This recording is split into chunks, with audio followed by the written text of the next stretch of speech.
Vincent DiNapoli, June 21, 1937, November 16, 2005, was a New York mobster and captain in the Genovese crime family, involved in labor racketeering.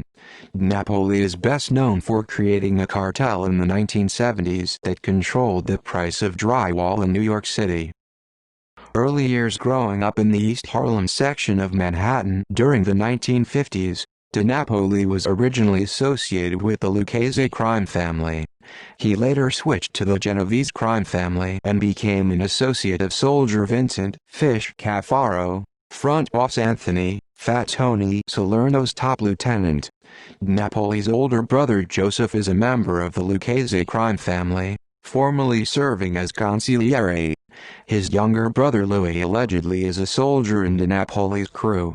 In the late 1970s, Caffaro sponsored DiNapoli for family membership in the family and he was placed in Savio Santore's 116th Street crew.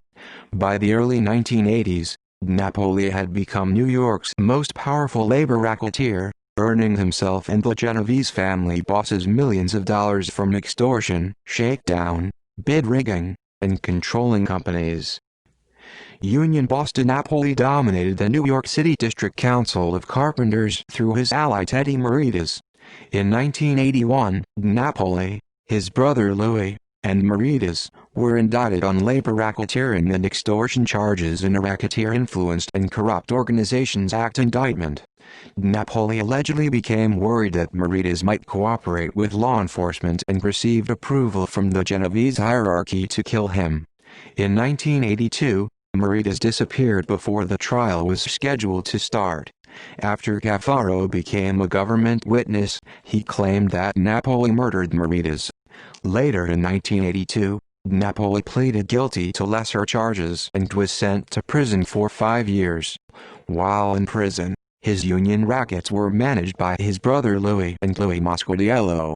Napoli later became close to the next district council president, Pascal McGinnis, and the two men continued to enforce a mob tax on all drywall construction in New York.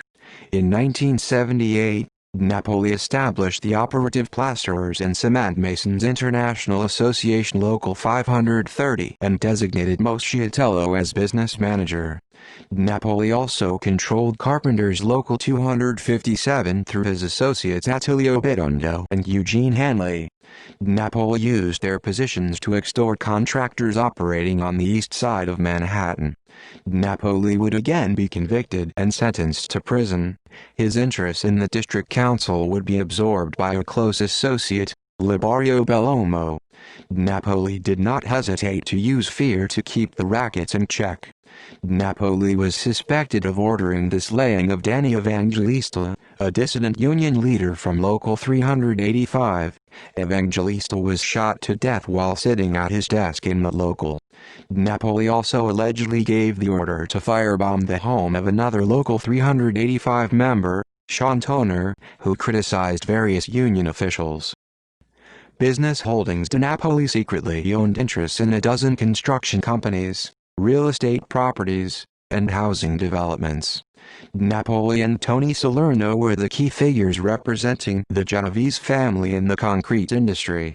Along with close associate Edward "Biff" Halloran, the men grossed millions of dollars, enough for Forbes magazine to place both Salerno and DiNapoli on the list of the top 10 richest mobsters in the nation.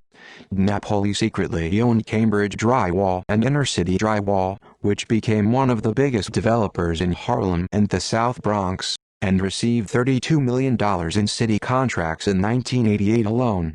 In the early 1980s, Napoli became enraged when he lost out on a contractor who made a deal with Gambino boss Paul Castellano.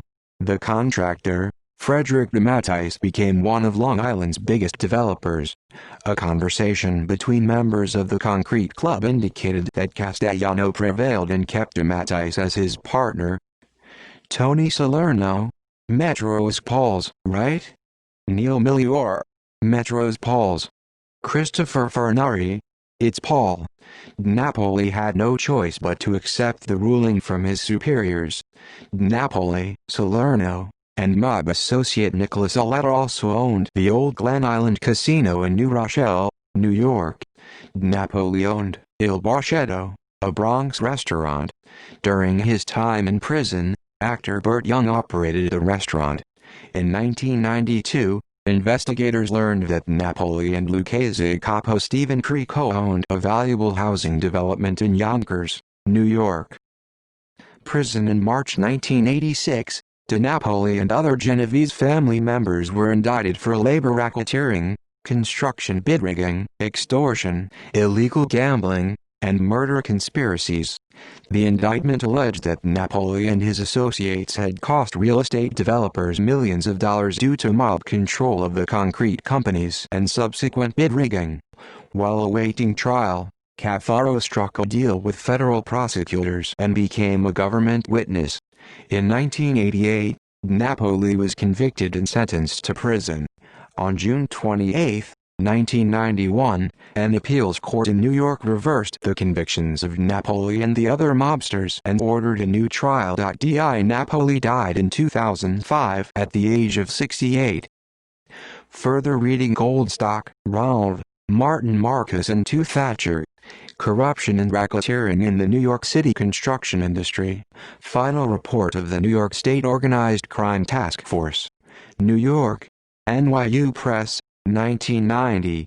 ISBN 0-8147-3034-5. Jacobs, James B., Colleen Friel and Robert Raddick. Gotham Unbound. How New York City Was Liberated from the Grip of Organized Crime. New York: NYU Press, 1999. ISBN 0-8147-4247-5. Rob Selwyn. Five Families: The Rise, Decline, and Resurgence of America's Most Powerful Mafia Empires. New York: St. Martin Press, 2005. ISBN 0-312-30094-8. United States Congress, Senate, Committee on Governmental Affairs, Permanent Subcommittee on Investigations, Organized Crime. 25 years after Valachi, hearings before the Permanent Subcommittee on Investigations. 1988. 1 United States Congress, Senate, Committee on the Judiciary, Labor Violence and the Hobbs Act, hearings before the Committee on the Judiciary. 1984. 2. External links: Organized Labor Accountability Project Union Corruption Update by the National Legal and Policy Center, The Boalt Journal of Criminal Law, 10 Years of Court-Supervised Reform, a Chronicle and Assessment by James B. Jacobs and Kristen Stahn, CNNMoney.com. The Mafia's Bite of the Big Apple, New York Times. Reputed mob leader among 15 indicted on racketeering counts by Arnold H. Lubasch, New York Times. Grand jury vote expected soon in Union inquiry by Selwyn Robb, New York Times. Major mafia leader turns informer, secretly recording meetings of mob by Arnold H. Lubasch. References